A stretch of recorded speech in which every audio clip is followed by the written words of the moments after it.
오늘 살펴볼 하나님의 말씀은 야고보서 4장을 찾겠습니다. 야고보서 4장입니다.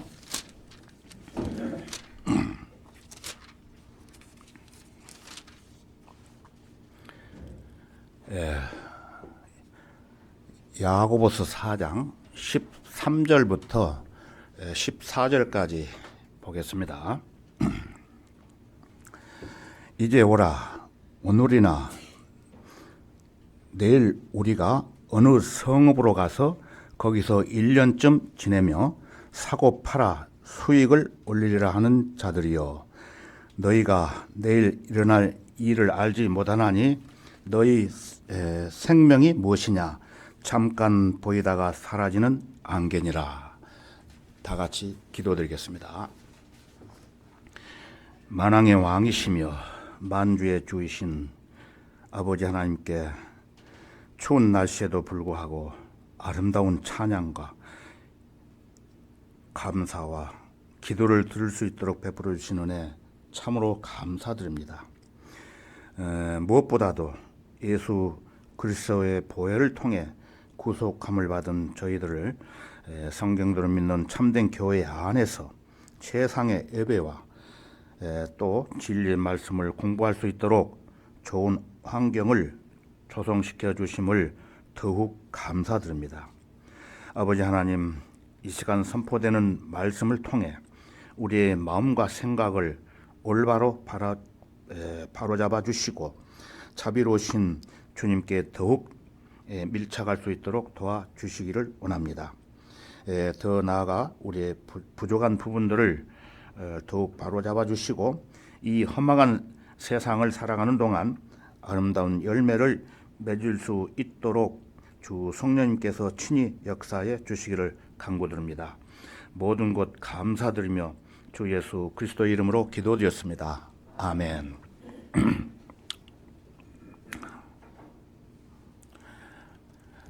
자, 오늘 설교 제목은 너희가 내일 일어날 일을 알지 못하나니 너희 생명이 무엇이냐. 오늘 본문에 있는 말씀 그대로입니다. 자, 인생이란 너나 나나 할 것 없이 대단한 목표나 거창한 철학을 품고 사는 것 같아도 결국 하루하루를 들여다보면 오늘은 어디에 가서 무엇을 하고 내일은 또 어디에 가서 무엇을 해야겠다고 머리를 써가며 뭔가 수익을 올릴 수 있는 일이 무엇인지 골몰하면서 살아가는 게 인생이라는 겁니다. 매일 어디 가서 돈을 벌까를 고민하며 발을 떼는 것은 결코 가벼운 일이 아닙니다. 그것은 나 자신을 지키고 내가 사랑하는 사람들과 가정을 지키려는 가장 책임 있는 모습이기 때문입니다. 사람이 계속해서 벌이에만 쫓기다 보면은 정작 그 돈을 벌어 누려야 할 나의 시간과 나라는 존재가 희미해질 때가 있겠죠. 나는 왜 이렇게 바쁘기만 살고 있지라는 의문이 드는 순간 마음은 더 고단해지기 마련입니다. 하지만 성경은 너희가 내일 일어날 일을 알지 못하느니 너희 생명이 무엇이냐? 잠깐 보이다가 사라지는 안개니라고 말씀하십니다. 그야말로 한 치 앞도 내다볼 수 없는 인생이라는 겁니다. 왜냐하면 그것은 하나님만이 아시기 때문입니다. 사실상 지구상에 살고 있는 돈 많은 어떤 갑부라 할지라도 언제 어디서 어떻게 무슨 일을 당할지 알 수 없다는 것입니다. 세계적으로 유명한 부자들이 지금으로부터 103년 전인 1923년 어느 날 미국 시카고에 있는 에지워터 비치 호텔에서 당대 최고의 부와 권력을 거머쥐었던 부자들로 손꼽히는 9명이 모였었답니다.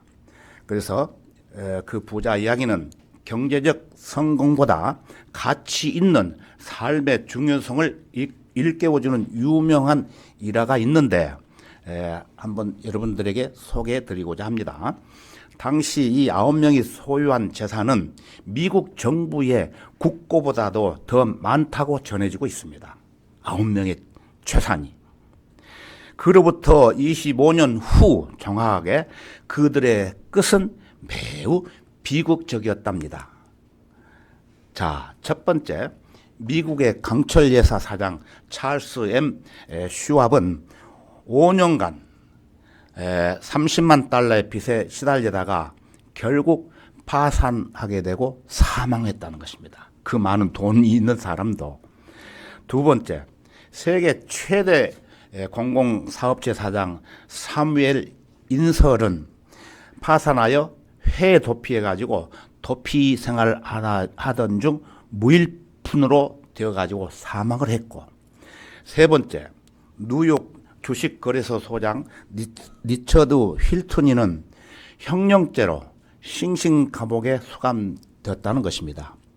네 번째, 아서 커튼이라는 사람은 시장 조작에 가까울 정도로 곡물의 왕으로 불렸는데 그는 탈세 혐의로 재판을 받던 중 심장 마비로 생을 마감을 했던 것이고, 다섯 번째, 이바르 크루거는 세계 최대 성냥 독점회사 사장이었지만 결국에는 프랑스 한 아파트에서 권총으로 스스로 생을 마감을 했고, 여섯 번째, 레온 프레이저는 국제결제은행 사장과 또 퍼스트 내셔널 은행의 회장을 역임한 당대 최고의 엘리트였지만 그 역시 자신의 별장에서 권총으로 스스로 자살했다는 것입니다. 일곱 번째, 알버트 폴은 미국 내무부 장관이었지만 막강했죠.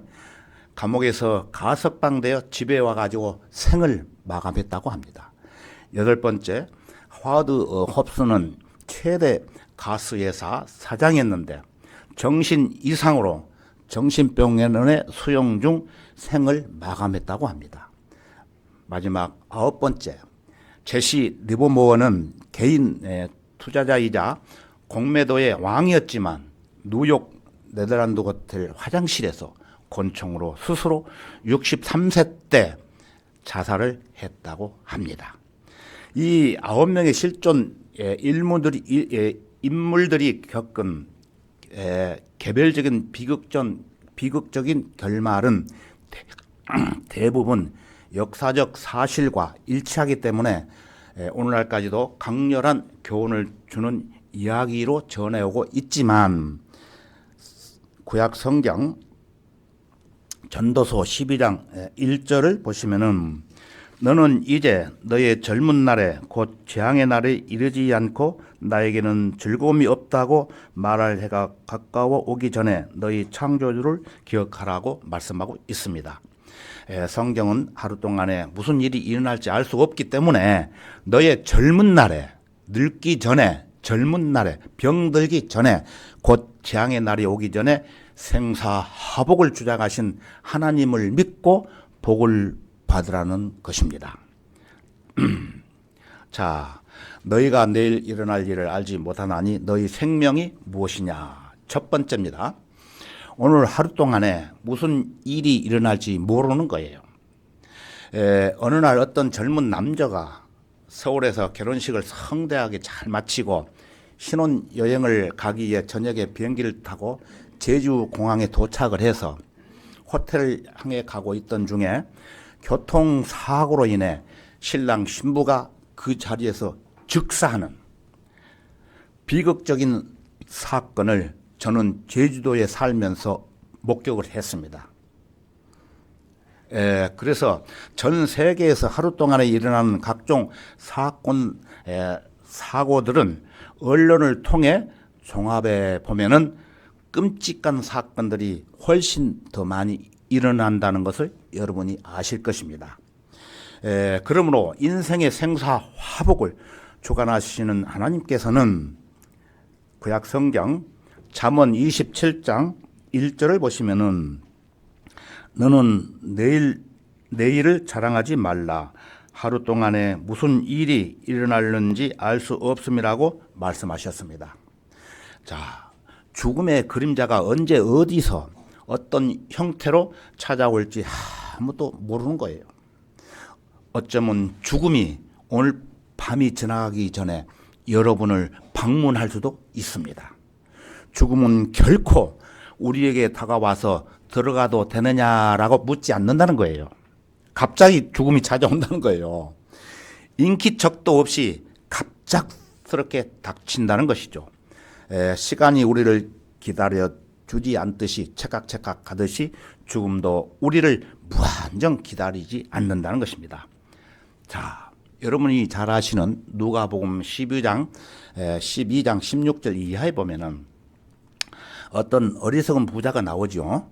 그 어리석은 부자는 농촌에 살면서 곡물들을 저장할 창고가 부족하게 되자 새로운 창고를 짓고 거기에 가득 채우고 나서 자기 혼에게 말하기를, 내 혼아, 내가 여러 해 동안 쓸 물건들을 많이 쌓아두었으니 편히 쉬고 먹고 마시고 즐겁게 한번 살아보자고 말하고 있을 때 인간의 혼을 창조하신 하나님께서 그 어리석은 부자에게 누가복음 12장 20절을 보시면은, 너 어리석은 자야, 오늘 밤 내 혼을 내게서 앗아가리니 그러면 내가 장만한 그것들이 누구의 것이 되겠느냐라고 반문하고 계십니다.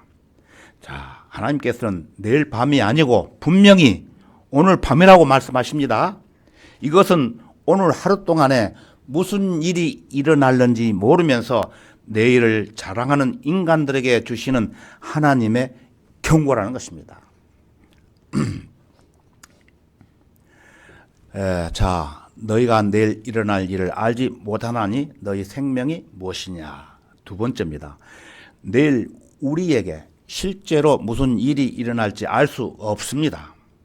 그래서 오늘 본문 말씀 13절에 그 정확한 답이 기록되어 있습니다. 야고보서 4장 14절을 보시면은, 너희가 내일 일어날 일을 알지 못하나니 너희 생명이 무엇이냐, 잠깐 보이다가 사라지는 안개니라 라고 말씀하고 계십니다. 자, 구름에는 진짜 단단한 성분이 없기 때문에 구름, 바람에 따라 이리저리 움직이며 열이 주전자에서 밖으로 나갈 때처럼 꽉 붙들 수가 없다는 것입니다. 구름은. 이 모든 비유에는 계속 반복해서 강조되는 한 가지 진리가 있는데, 그것은 다양한 특성과는 상관이 없이 분명하게 드러나는 한 가지 주제는 인생은 짧다는 것입니다. 그래서 우리 인생의 생명은 잠깐 보이다가 태양이 뜨면 어떻게 됩니까? 금방 사라져버리는 안개와 같다는 것입니다. 구약 성경 욥기 7장 6절에서 7절을 보시면은 나의 날들이 배틀의 북보다도 빠르니 소망 없이 지랑하는도다. 오, 내 생명이 바람 같음을 기억하소서. 내 눈이 다시는 좋은 것을 보지 못하리이다. 죽음은 좋은 것을 보지 못하는 것이죠. 자, 우리의 날들은 마치 배틀을 가로질러 실이 짜여지듯이, 나이 많이 잡수신 분들은 옛날에 저 봤어요. 어렸을 때 우리 어머니가 배틀에서 쫙 하면 착각, 또 이쪽에서 딱 하면 착각, 그렇게 인생이라는 것은 빨리 지나간다는 것입니다. 보신 분 계십니까? 나이 사신 분들은 보셨을 거예요. 예. 그렇게 빨리 지나간다는 거예요. 이 세상에 가장 오래된 진짜 책, 그 책에는 인생을 12가지로 정의하고 있습니다. 간단하게 그 제목만 제가 말씀드리겠습니다. 시간 관계상. 첫째, 인생은 바람과 같다. 두 번째, 인생은 배틀의 북과 같다. 세 번째, 인생은 노예 상태와 같다. 네 번째, 인생은 시험과 같다. 다섯 번째, 인생은 그림자와 같다. 여섯 번째, 인생은 경주마와 같다. 뛰어가는 경주마. 굉장히 빠르게 지나가죠. 일곱 번째, 인생은 독수리가 나는 것과 같다. 먹을 것을 취하기 위해서 굉장히 빠르게 나르죠. 여덟 번째, 인생은 빠른 배와 같다. 배 떠다니는 배. 굉장히 빨리 지나가죠. 아홉 번째, 인생은 바람에 날리는 나뭇잎과 같다. 우리 집 뒤에 바람 부니까 그냥 낙엽이 져가지고 어느 사이에 다 떨어져 버리더라고요. 열 번째, 썩은 나무와 같다. 썩은 나무는 아무 필요 없죠. 땔감으로밖에. 11번째, 인생은 꽃과 같다. 12번째, 인생은 구름과 같다. 이렇게 말씀하고 있는데, 이것이 생명의 창조주께서 주신 지혜의 책에서 발견되는 인생에 대한 묘사가 되는 것이며, 우리들 대부분이 일생 동안 겪는 것보다 더 많은 것을 1년에 겪은 사람이 있는데 누구라고 생각하십니까? 솔로몬과 연관되어 있다는 것입니다. 그래서 솔로몬은 전도서 1장 14절을 보시면은 내가 해 아래서 행해지는 모든 일들을 보았는데 보라 모든 것이 헛되며 영의 고통이라 라고 말하고 있습니다. 이 구절은 인생의 허무함과 덧없음을 깊이 있게 통찰한 구절로 아주 유명한 구절입니다. 여기서 해 아래서 행해지는 모든 일은 인간이 세상에서 겪는 수고, 업적, 즐거움, 기타 등등 모든 삶의 활동을 의미하며 그것은 결국 해자되어 바람을 잡으는 것과 같다는 고백입니다. 솔로몬은 인간의 유한한 시각에서 바라본 세상은 결국 반복적이고 끝이 허무하다고 말하고 있습니다. 아무리 대단한 성공을 이루어도 시간이 흐르면 잊히고 사라진다는 냉철한 현실을 짚어주고 있다는 것입니다. 여기서 헛되다는 단어에 대해서 히브리어는 헤벨인데 헤벨이라고 하는데 이는 숨결이나 안개를 뜻합니다. 실체가 없는 것이 아니라 잠시 머물다 사라지는 덧없음을 강조하고 있습니다. 그러므로 바람을 손으로 잡을 수 없듯이 세상을 가치에만 집착하는 것은 결국 마음의 고통과 갈증만 남긴다는 의미를 담고 있다는 것입니다.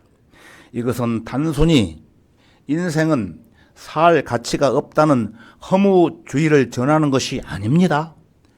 오히려 영원하지 않는 것에 너무 목매지 말고 오늘 나에게 주어진 삶의 소중함을 발견하라는 교훈입니다.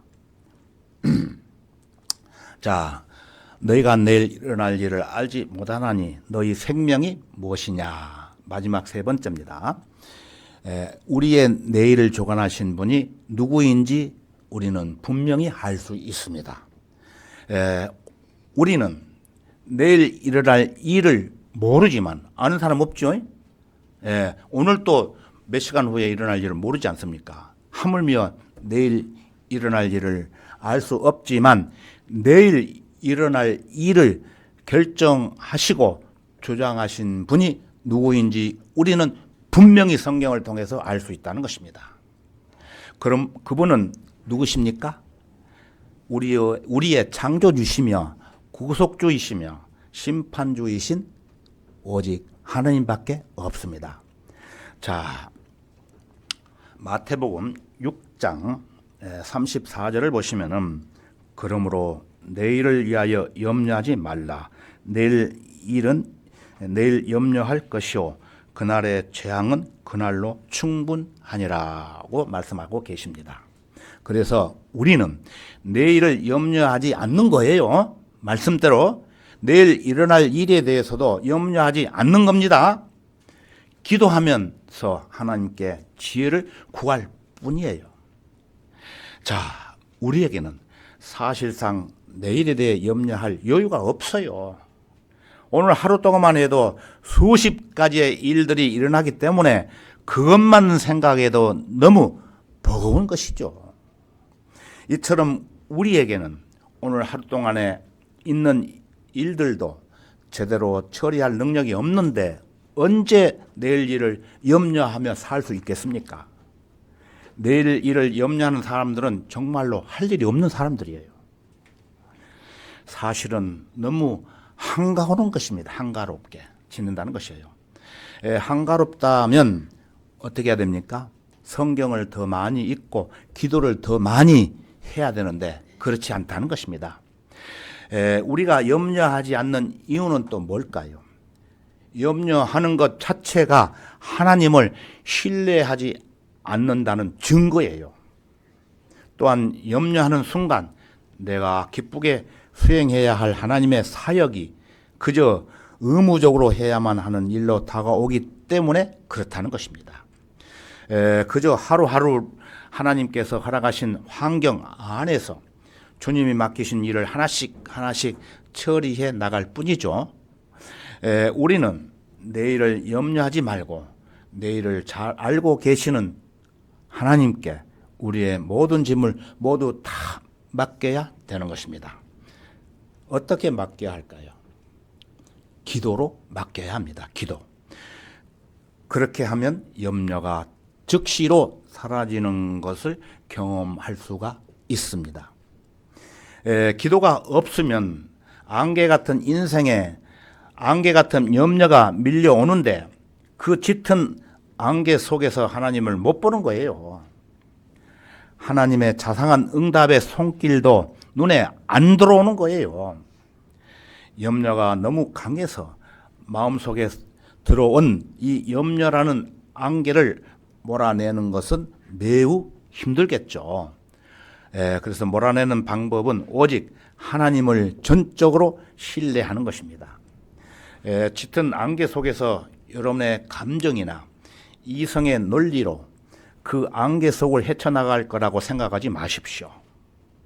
그 안개를 거치게 해주는 분은, 없애주는 분은 하나님이시기 때문에 자상하신 하나님만 온전히 신뢰하는 것밖에 없습니다.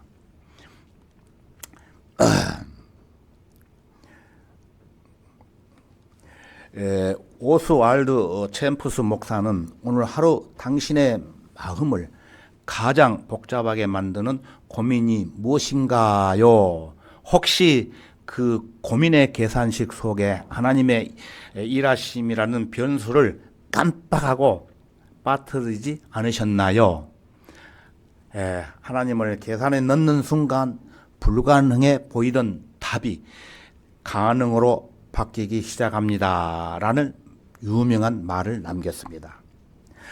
신실하신 하나님의 변치 않는 약속, 그 약속을 신뢰하고 진지한 기도를 통해 그분의 그 모든 염려를 하나님께 믿음으로 맡기는 거예요. 우리의 모든 염려를 하나님께 맡겨야 되는 거예요. 그래서 모든 불가능해 보이는 일을 가능하게 만드는 것은 위대하신 누구요? 하나님 한 분밖에 없습니다. 자기 부모가 해결해 주지 않습니다. 위대하신 하나님밖에 없다는 것입니다. 자, 우리의 마음속에서 영원한 생명과 풍성한 삶과 천상에 있는 복들을 이 땅에서 향유할 수 있는 그 특권에 대한 기쁨이 사라지는 이유가 또 뭘까요? 위대한 진리의 말씀들에 대한 사랑과 구원의 감격과 주님을 향한 열정과 재림에 대한 열망, 기타 등등 이러한 간절한 생각들이 사라지고 오직 염려만 남는 이유가 과연 무엇이겠습니까? 말씀을 읽는 것을 중단을 했기 때문에 그런 거예요. 말씀에 대한 묵상과 기도를 소홀히 했기 때문에 그렇다는 것입니다. 그저 감정적으로 움직이고 믿음을 쓰지 않기 때문이죠. 하나님의 약속을 신뢰하지 않고 의심해 버리는 것이에요. 기도도 하지 않고 더 나아가서는 그분과의 첫사랑을 잊어버렸기 때문에 그렇다는 것입니다. 첫사랑. 처음에 구원받은 첫사랑. 그때는 얼마나 좋았습니까? 하나님 감사합니다. 근데 시간이 갈수록 세상 염려 때문에 그 사랑이 점점 사라지고 없어진다는 거예요. 그렇지 않기 위해서는 어떻게 해야 됩니까? 성경을 읽고 묵상하고 기도로 하루를 시작해야 되는 것입니다. 끝나도 기도로 끝나야 되는 거예요. 그래야 자기 마음에 확실한 믿음이 있기 때문에 하나님이 그에 대해서 답을 해 주시는 거예요. 그것도 하지 않으면서 답을 달라고 하면은 누가 주겠습니까? 어린애가 부모한테 응애 내면서 이거 해주세요, 이거 해주세요 할 때에 부모들이 마지못해서 해주는 것처럼 하나님도 마찬가지라고 생각합니다. 예, 여러분들은 그거를 명심하시고 날마다 하루하루 살아가는 그 시간을 하나님께 기도로서 내 일들을 이렇게 해 주십사라고 하시면은 해결해 주신다는 것입니다. 자신의 이름이, 구원받은 사람들은 자신의 이름이 생명책에 기록되어 있다는 것을 잊었거나 그것을 대수롭지 않게 여겨버리는 거예요. 또 그렇기 때문에 항상 기뻐할 수 있는 성도가 염려로 갇혀버리는 거예요. 마귀의 가족에서 하나님의 가족으로 태어났지 않습니까? 얼마나 기쁩니까? 그걸 잊고 산다는 거예요. 우리는 내일을 장담할 수 없지만 최소한 내일을 위한 준비를 오늘 할 수가 있습니다. 오늘 할 수가 있어요. 자, 여기에 어제가 있고 오늘이 있고 내일이 있습니다. 과거, 현재, 미래. 이 셋 중에 뭐가 가장 중요할까요? 예? 과거, 현재, 미래 중에 오늘이 가장 중요하다는 것입니다. 오늘. 왜 그럴까요? 어제는 이미 지나갔기 때문에 돌이킬 수 없어요. 잘 살았든 못 살았든. 그래서 내가 지금 살고 있는 오늘이 가장 중요하다는 것입니다. 어떻게 사느냐가. 이 오늘을 내가 어떻게 하는가에 따라서 좀 더 좋은 상태로 나갈 수가 있고 좀 더 나쁜 상태로 갈 수가 있는 거예요. 여러분이 나는 오늘 아침에 성경을 읽겠다. 읽었습니까? 기도하겠다. 기도했습니까? 오늘 내가 예배를 드리겠다. 이 자리에 오셔가지고 예배 드리죠. 매우 훌륭한 선택이라는 것입니다. 자, 그것이 오늘 하루만이 아니라 주님 오시는 날까지 남은 생애를 우리가 그렇게 살아야 된다는 것입니다. 명심하십시오. 그럼 여러분은 매일같이 잘하는 선택 속에서 영광스러운 미래를 맞이할 수 있다는 것입니다. 성경 전체를 보더라도 어제라는 단어는 내일이라는 단어보다 오늘이라는 단어가 압도적으로 많이 나옵니다. 어제라는 단어는 성경에 9번밖에 안 나와요. 어제. 내일이라는 단어는 60번 나옵니다. 그리고 오늘이라는 단어는 394회 이상 나옵니다. 그러므로 오직 오늘만이 우리의 가장 중요한 시간이라는 것입니다. 오늘만이 내 것이고 내가 무엇을 할 것인지 결정할 수 있고 또 그것을 할 수 있는 시간이라는 것입니다. 이미 지나간 어제는 내가 무엇을 할 수 있는 고난이 없어요. 돌이킬 수 없다는 것입니다. 내일 내가 무엇을 할 것인가에 대해서는 이것저것 계획을 세울 수는 있지만 반드시 그렇게 할 수 있다는 어떤 장담도 할 수 없다는 거예요. 엄밀히 말하면 사실상 우리에게 내일은 없다는 거예요. 어떤 의미에서 보면은 우리 인생에서 내일은 절대로 안 와요. 왜냐하면은 내일 아침 내일의 태양이 뜨는 순간 그것도 또 하나의 오늘이 시작되는구나 이렇게 생각한다는 거예요. 내일은 우리가 내일 있다라고 이렇게 말만 할 뿐이라는 거예요. 실제 내일이 되면 그 다음날 또 오늘이 되는 거예요.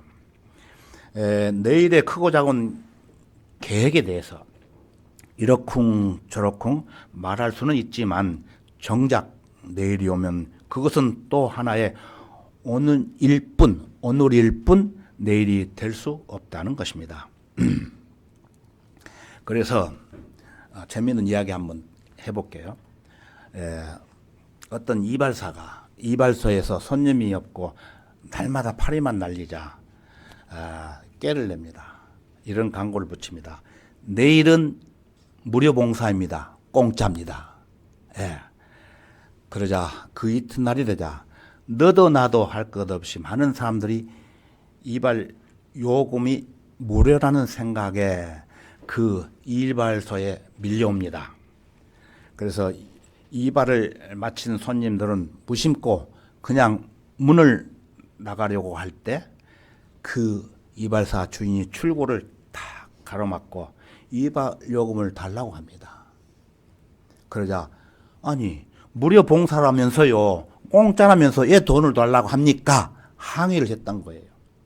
그래요? 그러면 광고를 다시 한번 읽어보세요.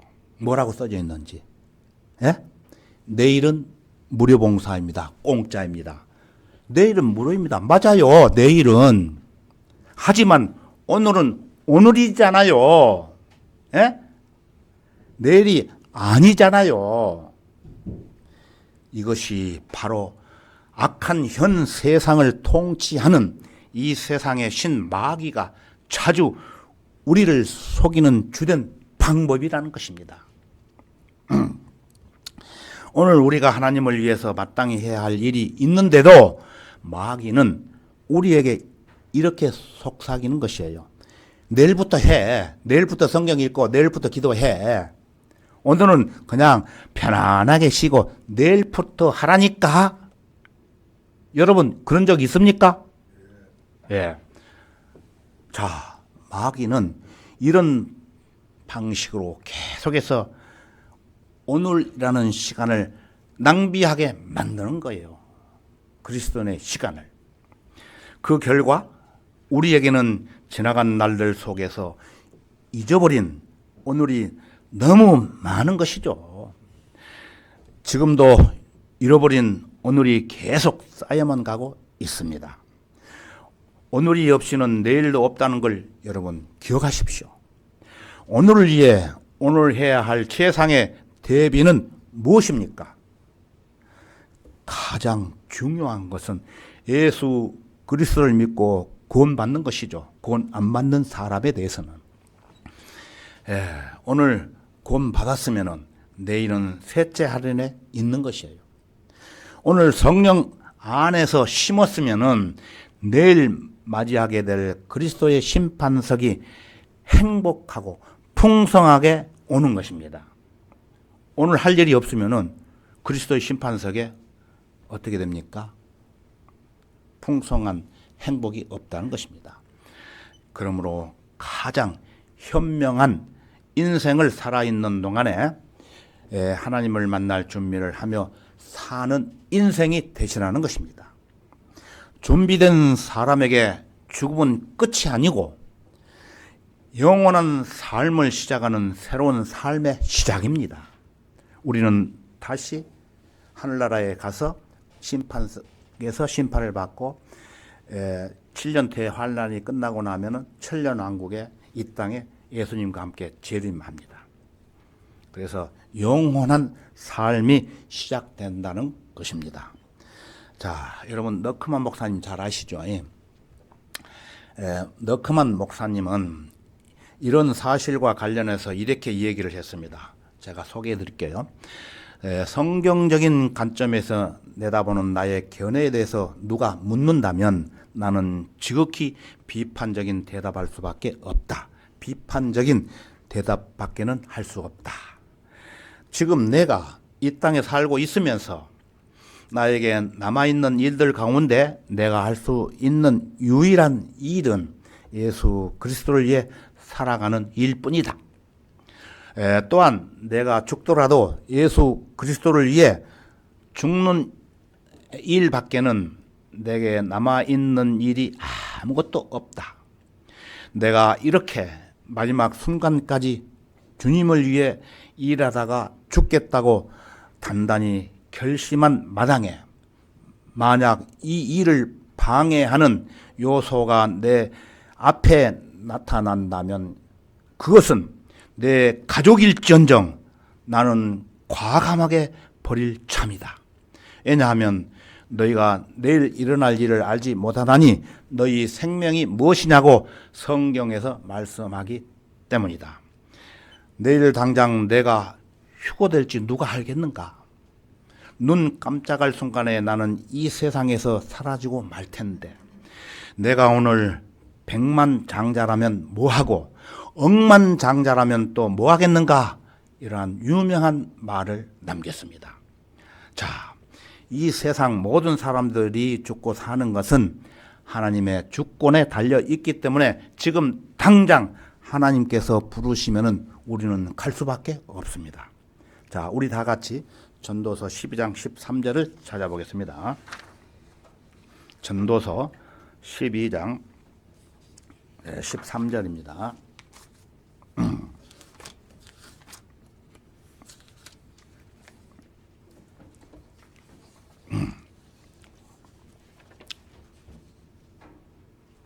(12장) 13절을 찾으셨으면 14절까지 보겠습니다.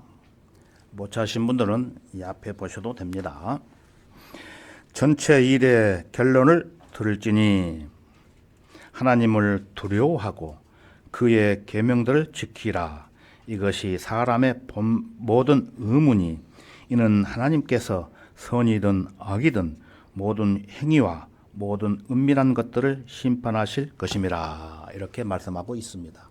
자, 이것이 인생의 결론입니다. 인생의 결론. 내일을 위해 과거에 대한 집착을 여러분 버리십시오. 내일을 위해 오늘 하루를 충실하게 살아야 됩니다. 현재의 고난은 장차 다가올 영광과는 비교가 안 되는 것이에요. 이미 시작된 구원의 역사는 마침내 하늘나라에 다다르게 될 것입니다. 우리 중에 아무도 뒤로 뛰는 사람 없습니다. 여러분 뒤로 뛰어갑니까? 아니죠. 앞으로 달려갈 뿐이라는 것이에요.